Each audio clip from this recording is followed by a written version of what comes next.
So here we're asked to do a similar problem. We're asked to give an equation to the tangent line at x equals 0. Okay.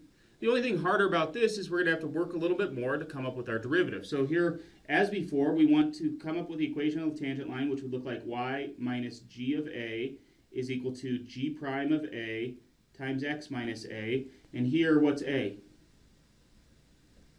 A is going to be equal to 0. So we're going to need to find out what g of a is. Well, g of a is g of 0, which would be e to the 0 times the sine of 0, which the answer comes out to be 0. But let's make sure we review everything. What's e to the 0, folks? It's 1. And the sine of 0 is 0. And so, yep, sure enough, we get 0 for, I shouldn't underline that because it's not our final answer. We get 0 for g of a. But now we're going to need to find g prime of x.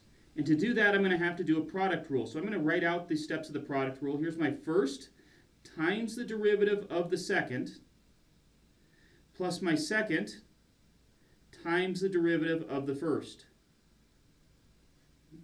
So that gives me e to the x cosine x plus sine of x e to the x.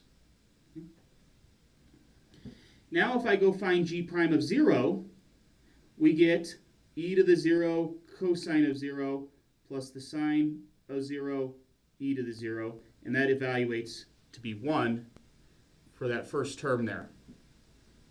E to the 0 is 1 and cosine of 0 is 1, and their product then is 1.